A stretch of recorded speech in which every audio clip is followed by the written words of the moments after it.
Study world classes Jhansi में आप सभी का स्वागत है। आज हम एक बहुत ही जरूरी टॉपिक पर बात करने वाले हैं, लोकतांत्रिक अधिकार।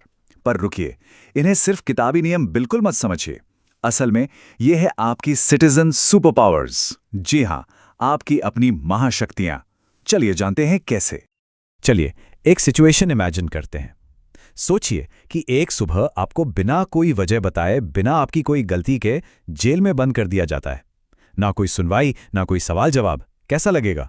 जाहिर सी बात है, बहुत ही डरावना और गुस्सा दिलाने वाला लगेगा, है ना? पर जानते हैं, ये सिर्फ एक डरावनी कल्पना नहीं है। दुनिया में आज भी कई ऐसी जगहें हैं जहां लोगों के लिए ये एक कड़वी सच्चाई है। उन्हें वो बुनियादी सुरक्षा नहीं मिलती जो हमें और आपको मिली हुई है। चलिए कुछ असली दुनिया के उदाहरण देखते हैं। जैसे कि ग्वांतानामो बे, जहां लोगों को सालों साल बिना किसी मुकदमे के कैदी बनाकर रखा गया। ये तो सीधा सीधा उनके हक को छीनना हुआ। या फिर सऊदी अरब को देखिए, जहां नागरिकों और खासकर महिलाओं के अधिकारों पर कई तरह की पाबंदियां हैं। और कोसोवो में तो अल्बानियाई लोगों पर उनके ही देश में इतने जुल्म हुए। ये सारे उदाहरण हमें बस एक ही बात दिखाते हैं कि जब अधिकार नहीं होते तो जिंदगी कितनी मुश्किल और असुरक्षित हो जाती है। तो सवाल ये उठता है कि इस तरह के अन्याय और मनमानी का हल क्या है? जवाब सिर्फ एक शब्द में है: अधिकार। जी हां, ये अधिकार ही वो शील्ड हैं, वो कवच हैं जो हर नागरिक को ऐसी किसी भी ज्यादती से बचाते हैं। तो आखिर ये अधिकार होते क्या हैं? देखिए, बहुत सिंपल भाषा में अधिकार हमारे वो जायज़ दावे हैं जिन्हें हमारा समाज सही मानता है, और सबसे ज़रूरी, हमारा कानून उन्हें प्रोटेक्ट करता है। मतलब ये सिर्फ हमारी ख्वाहिशें नहीं हैं, बल्कि ये वो कानूनी गारंटी हैं जिन्हें हम लागू करवा सकते हैं। और एक डेमोक्रेसी में यानी लोकतंत्र में इनकी क्या ज़रूरत है? देखिए, डेमोक्रेसी का मतलब है मेजॉरिटी की सरकार। लेकिन इसका ये मतलब तो नहीं कि मेजॉरिटी जो चाहे वो कर सकती है ना? बस यहीं पर अधिकार काम आते हैं। ये पक्का करते हैं कि जिनकी संख्या कम है यानी माइनॉरिटीज, उन्हें मेजॉरिटी के दमन से बचाया जा सके। ये सबको बराबर की सुरक्षा देते हैं। तो चलिए अब मुद्दे की बात पर आते हैं। भारत का संविधान हमें 6 मौलिक अधिकार यानी फंडामेंटल राइट्स देता है। आप इन्हें अपना सिटीजन टूलकिट समझ सकते हैं, या फिर अपनी 6 सुपर पावर्स जो हमें हर अन्याय के खिलाफ खड़े होने की हिम्मत और ताकत देती हैं।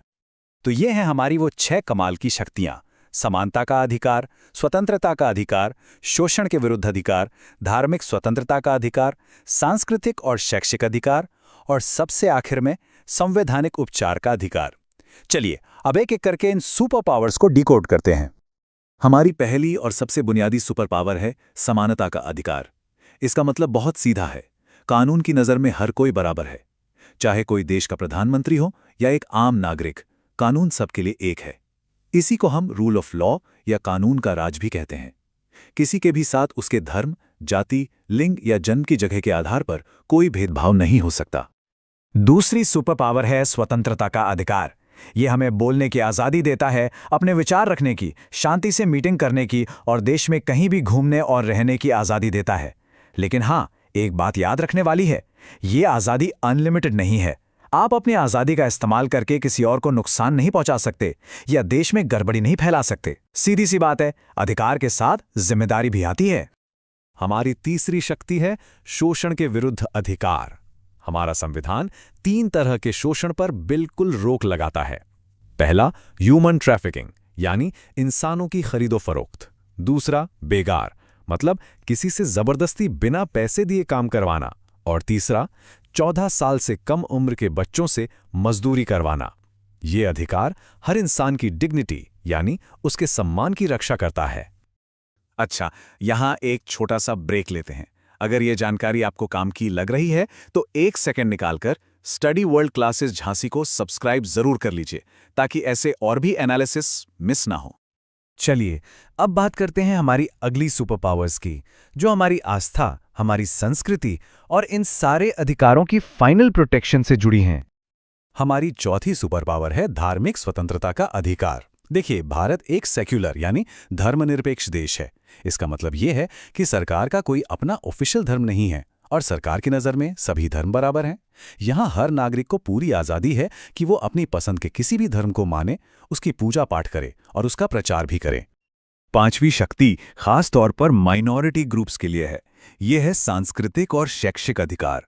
इसका मकसद ये है कि जो अल्पसंख्यक समुदाय हैं वो अपनी भाषा, अपनी लिपि और अपने कल्चर को बचाकर रख सकें। वो अपने एजुकेशनल इंस्टीट्यूशंस भी खोल सकते हैं। ये बहुत ज़रूरी है क्योंकि भारत की असली खूबसूरती तो इसकी डाइवर्सिटी में ही है। अब हम उस अधिकार पर आ रहे हैं जिसे कोई और नहीं बल्कि हमारे संविधान के निर्माता डॉक्टर B.R. अम्बेडकर ने संविधान का हृदय और आत्मा कहा था। अब आप खुद ही सोच लीजिए कि ये कितना ज़्यादा ज़रूरी होगा। और ये है हमारी मास्टर पावर, हमारी छठी सुपर पावर, संवैधानिक उपचार का अधिकार। जानते हैं ये मास्टर पावर क्यों है? क्योंकि यही वो शक्ति है जो बाकी सभी 5 अधिकारों को असली बनाती है।